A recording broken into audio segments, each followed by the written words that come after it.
Apreciados amigos, es un gusto poder saludarles. Estamos contentos de poder compartir un momento tan único y especial de la palabra de Dios. Hoy vamos a conversar acerca de la enseñanza de la Biblia sobre el perdón de los pecados.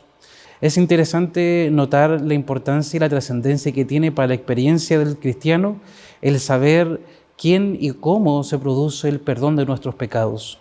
La condición de pecado está en el ser humano y está presente por nuestra naturaleza. Esta condición es y se hace parte de nosotros. Por lo tanto, nosotros como cristianos necesitamos encontrar una solución. Y la solución más trascendente que tenemos es en la persona de Cristo, nuestro único Salvador personal. Dice la Biblia en el libro de Primera de Pedro, capítulo 2, versículo 24, quien llevó él mismo nuestros pecados en su cuerpo sobre el madero, para que nosotros, estando muertos a los pecados, vivamos a la justicia y por cuya herida fuisteis sanados. La Biblia dice que las heridas de Cristo nos produjeron la sanidad, haciendo referencia el apóstol Pedro a aquellos pasajes tan sentidos del libro de Isaías, del profeta Isaías, en el capítulo 53, donde hace alusión al costo del sacrificio de Cristo, cómo iba a ser ese sacrificio, las heridas, el dolor, el sufrimiento que éste le iba a producir nuestro propio pecado. La palabra de Dios dice que en las heridas de Cristo nosotros somos sanados. Él lleva nuestra condición de pecado y en Él nosotros tenemos el perdón que tanto necesitamos para nuestra vida y nuestra experiencia como cristianos. No podemos nosotros olvidarnos que Él pagó el total de la deuda que a nosotros nos tocaba pagar. No debemos olvidar que Él es el único Salvador y es el único que puede limpiar nuestra vida. Es en la persona de Cristo en que nosotros tenemos el perdón de los pecados, pero también tenemos la salvación para nuestra vida. Este perdón tiene algún costo. ¿Necesitamos hacer algo nosotros? ¿Tenemos que hacer algún mérito para poder agradar a Cristo y de esta manera recibir ese perdón de los pecados? La palabra de Dios dice en el capítulo 3 de la Epístola a los Romanos, versículo 24, siendo justificados gratuitamente por su gracia mediante la redención que es en Cristo Jesús. La salvación es gratuita, por lo tanto, también el perdón de los pecados es gratuito.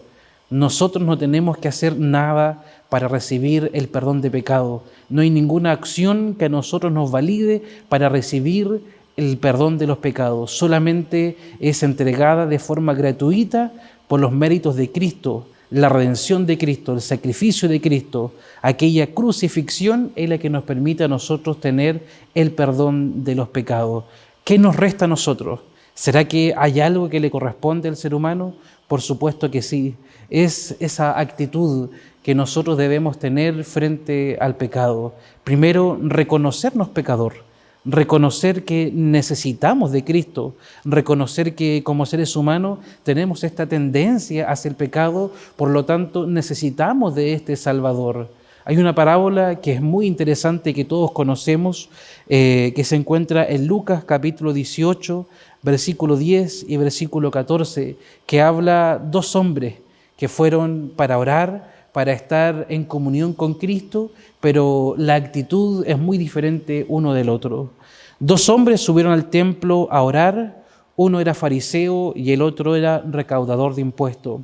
El fariseo se puso a orar consigo mismo: oh Dios, te doy gracia porque no soy como otros hombres, ladrones, malhechores, adúlteros, ni mucho menos como este recaudador de impuestos. Ayuno 2 veces a la semana y doy la 10ª parte de todo lo que recibo. En cambio, el recaudador de impuestos, que se había quedado a cierta distancia, ni siquiera se atrevía a alzar la vista al cielo, sino que se golpeaba el pecho y decía: oh Dios, sé propicio de mí, que soy un pecador.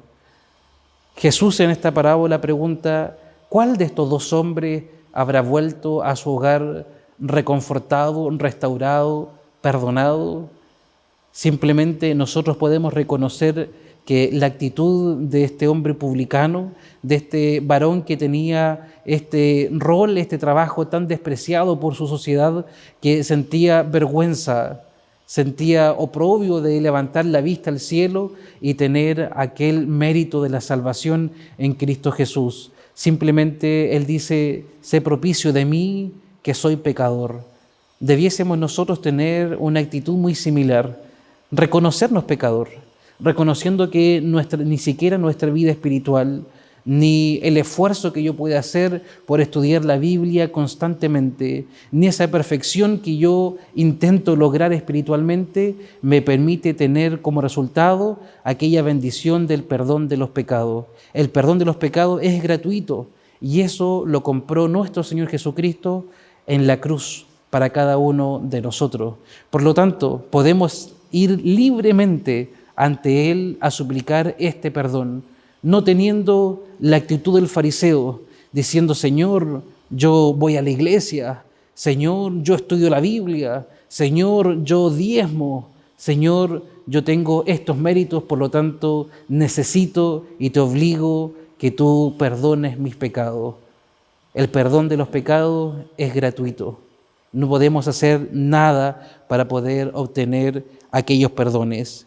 La palabra de Dios dice en el libro de Isaías, capítulo 1, versículo 18, venid luego, dice Jehová, y estemos a cuenta.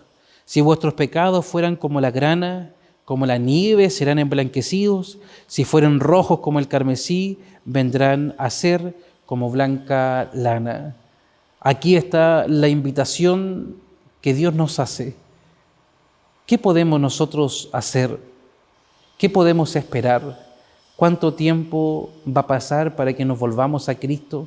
Hoy tenemos la oportunidad de poder reflexionar en aquel pecado, aquella condición que tenemos como seres humanos que necesita de un Salvador, que necesita de que nuestro Señor Jesucristo transforme nuestra vida, aunque sea que esté roja como el carmesí, aunque sea como la grana, puede ser blanca como la nieve o como la blanca lana. Nuestro Dios puede hacer esa transformación en nuestra vida. Él puede hacer ese cambio y Él dice: venid luego, dice Jehová, y estemos a cuenta. Hoy es el momento en que podemos estar a cuentas con nuestro Dios. ¿El pecado queda en algún lugar escrito? Estas malas acciones que hemos tenido a lo largo de toda nuestra vida, estos momentos en que hemos tal vez apartado nuestra vista de Cristo y nos ha llevado a apartarnos del sendero que Él tiene para nuestra vida, ¿queda registrado o será que Dios lo deja en el olvido? ¿Dios recuerda aquellas acciones equivocadas que cometemos? El profeta Isaías, capítulo 43, versículo 25 dice: Yo soy el que borro tus rebeliones por amor a mí mismo y no me acordaré más de tus pecados. Qué hermoso es nuestro Señor Jesucristo. Qué hermoso nuestro Dios, porque dice que Él borra para siempre nuestras rebeliones y nunca más Él va a recordarse de aquellos errores. El rol que tiene nuestro Señor Jesucristo es simplemente de entregarnos ese perdón, de traernos a la restauración espiritual, pero Él dice que ya nunca más se acordará de aquel pecado, de aquel error, ni mucho menos lo traerá en cuenta, ni nos sacará en cara. El rol del enemigo de Dios es ese: muchas veces recordarnos nuestras malas acciones, traernos y decirnos a nuestra conciencia que no merecemos el perdón de Cristo porque somos demasiado pecadores. Tengamos la fe, la confianza y la certeza que cuando vienen aquellos pensamientos que nos llevan a pensar que no tenemos perdón, que hemos ido demasiado lejos para regresar o que hemos ido muy profundo en un agujero al cual Dios no nos puede alcanzar, recordemos que Dios tiene el poder para traernos a la restauración porque Cristo pagó ese precio de la restauración y del perdón de los pecados. Quiero invitarte, apreciado amigo, para que podamos orar, para que busquemos la presencia de Dios y podamos pedir también que Él pueda restaurar nuestra vida. Amado Dios, en esta hora en que hemos estudiado la importancia que es tu persona para nosotros, la persona de Cristo nuestro Salvador, que Él es el que puede restaurar nuestra vida, perdonar nuestros pecados, queremos rogar de que nos permita siempre mantener nuestra fe en ti, que cuando vengan esos pensamientos de incertidumbre podamos ser reconfortados por la promesa tuya de que tú borras, de que tú perdonas y de que no tienes más memoria. Bendícenos con tu presencia, lo rogamos, en el nombre de Cristo Jesús. Amén.